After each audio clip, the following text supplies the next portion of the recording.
हमारे पूरे ख़ानदान के अंदर कभी किसी ने म्यूज़िक सुना भी नहीं दूर होगा। दूर तक। हाँ, वो इस चीज़ को अच्छा भी नहीं समझते।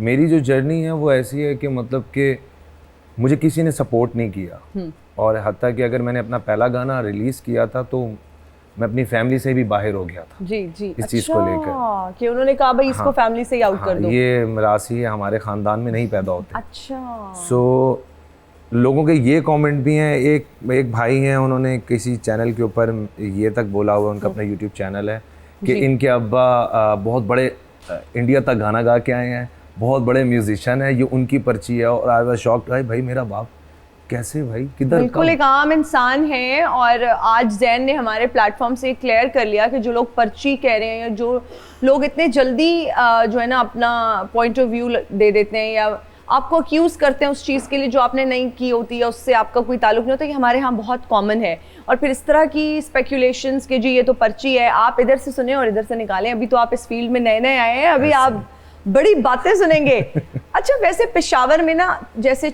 ईद का चांद है, उसकी पहले ही हमें पता चल जाता है, एक दिन पहले ईद का चांद नजर आ जाता है। इसी तरह आपके आइडल बनने की वहाँ से शादतें मौसूल हो चुकी हैं। मैं तो बन गया हूँ, मैं तो विनर हूँ। तो आपको पता है मैं विनर हूँ, और मुझे ऐसा लगता है कि मैं जीता हुआ हूँ। और ऐसे ऐसे मैसेजेस आते हैं कि क्यों ऐसा लगता है कि आप जीत चुके हैं, आप विनर हैं? जब लोग मुझे बोल ही रहे हैं तो मैंने कहा चलो ठीक है, आप बन ही जाओ। बन ही जाऊं। आपने लोगों के दिलों को तो जीत लिया है ना। बेशक मेरे जितने भी फैंस हैं, मुझे जो प्यार देते हैं और जो नहीं भी देते, मैं उनकी भी रिस्पेक्ट करता हूँ बहुत ज़्यादा। ठीक है, मुझे मेरी फैमिली ने और हमारे पाकिस्तान ने यही चीज़ सिखाई है कि हर इंसान को पॉजिटिव रह के उसको रिस्पॉन्स देना चाहिए। वाह वाह वाह, ज़बरदस्त। ये बहुत अच्छी अप्रोच है और आपको इतना जो है ना अप्रिशिएट किया जा रहा है थ्रू आउट दिस शो। जजेस इतनी तारीफ कर रहे हैं। इस पर बात करते हैं कि बाकी पार्टिसिपेंट्स का क्या रिएक्शन है। कोमल जी, कबीर वाला में बैठ के आपने तो भाई अदब पर कब्जा कर लिया। आप तो कोई ईस्ट इंडिया कंपनी का मुझे एजेंट लग रही हैं। आप कहाँ से ये आया टैलेंट, और कबीर वाला से आप हैं और वहाँ बैठ के आपका अदब से इतना गहरा ताल्लुक है, इतना अच्छा आप कंटेंट बनाती हैं, इतनी अच्छी पोइट्री होती है आपकी। सबसे पहले तो हिना बहुत शुक्रिया आपका इस प्लेटफॉर्म पे बुलाने के लिए। और रहा आपका सवाल, तो इसका जो अदब है उसका ताल्लुक किसी इलाके से नहीं होता है, ये गॉड गिफ्टेड होता है। अल्लाह ताला ने आपको अगर नवाजा है, अल्लाह ताला ने आपको अता किया है, तो आप किसी भी इलाके से हों आप उसको लेके चल सकते हैं। तो मैं मज़ाफ़ात से हूँ, बेसिकली मेरा छोटा सा शहर है कबीर वाला, लेकिन वो अदबी लिहाज से इतना रिच इलाका है जी। आप शायद जानती हो बेदिल हैदरी, बहुत बड़ा अदब का नाम है जी। हम कबीर वाला को शहर बेदिल हैदरी भी कहते हैं।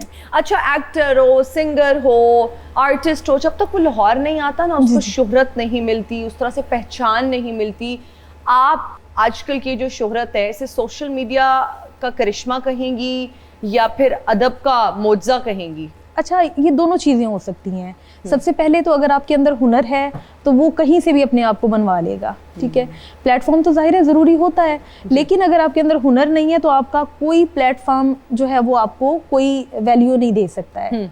तो दोनों चीज़ें जो हैं वो एक दूसरे के साथ जुड़ी हुई हैं। और अगर सोशल मीडिया ना होता तो शायद कोमल जो या अभी बहुत पहली सीढ़ी पे होती, अभी वो आगे के प्रोसेस का सोच रही होती कि मुझे क्या करना चाहिए। तो सोशल मीडिया की मेहरबानी भी है ये। अच्छा कोमल, आपका ताल्लुक कबीर वाला से है, लेकिन ये किस चक्कर में आपने कहा था ये मेरी जिद है कि मुल्तान नहीं छोड़ूंगी, मर तो जाऊंगी तेरी जान नहीं छोड़ूंगी? वाह वाह वाह वाह वाह।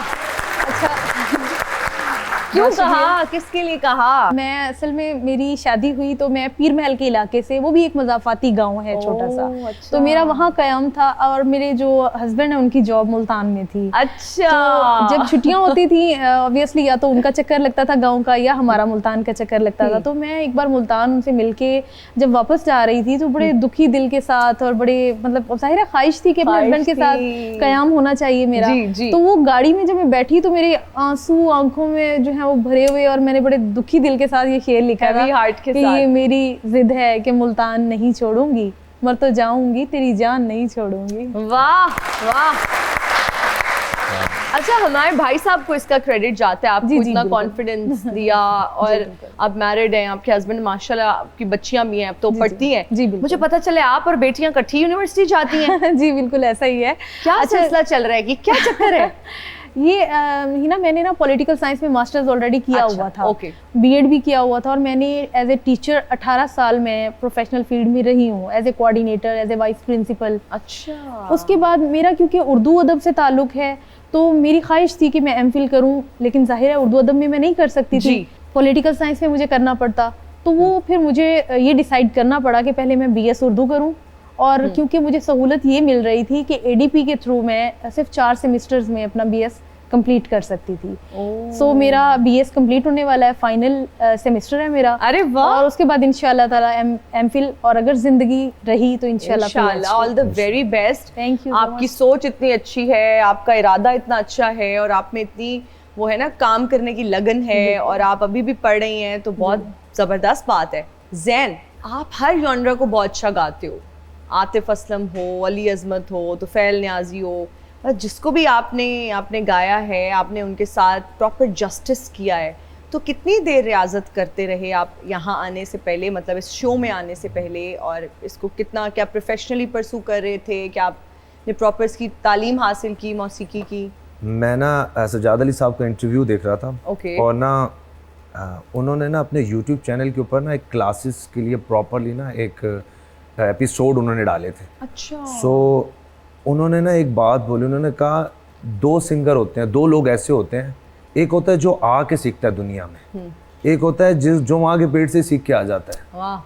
तो मुझे ऐसा लगता है कि मतलब कि शायद मैं अपनी वालदा के पेट में था, और मेरी वालदा शायद गाने सुनती थी, और मैं वो सीख गया। और अब ऐसा है कि अगर मुझे कुछ दे दिया जाए, अब जैसे मैं पाकिस्तान आइडल में गया, तो मुझे तुफैल न्याजी साहब का गाना दे दिया, और ना मैंने अब आज तक नहीं सुना था वो जी।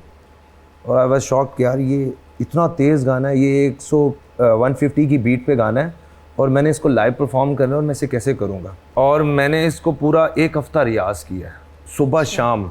मैं सुबह नमाज के टाइम उठता था, तहज्जुद पढ़ने के बाद, अल्लाह मियाँ मुझे बस जाना है, मैं जिस ख्वाब के लिए पैदा हुआ हूँ ना, मुझे उस ख्वाब को पूरा करना है। और मेरी फैमिली भी मुझे, मतलब कि वालदा मेरी स्पेशली, मुझे कोई भी अगर डर होता है, कुछ भी होता है, तो मेरी वालदा को मैं कॉल कर देता, अम्मी मुझे ये प्रॉब्लम हो रही है, एंड शी वाज सेइंग जा बेटा 1-2 नफल पढ़, और ये दुआ पढ़नी है, और स्टेज पे जाके ना जैसे तू करता है ना, अपना 100% दे देना बस। और मैंने तुफैल न्याजी साहब का वो गाना, हमें भी सुनाए, हम ऐसे नहीं मान, हम सुनेंगे तो हमें पता चलेगा वो क्या गाना था। मैं अब वो सुनना चाह रही हूँ। मैं लाजमी सुनाऊंगा आपको गाना। नी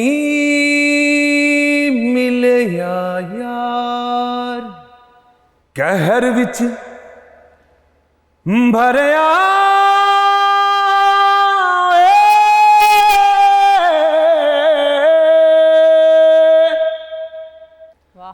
अते नैना चढ़ी खुमारी, वाह वाह, काले रूप त्यार डंगण नू, आहा, ओदे हथ विच हुसैन कटारी, लाई बेकदरा नाली यादी ते टुटी गई तड़क करके, बल्ले बल्ले नी टुटी गई तड़क करके, लाई बेकदरा नाली यादी ते टुटी गई तड़क करके, बल्ले बल्ले नी टुटी गई तड़क करके।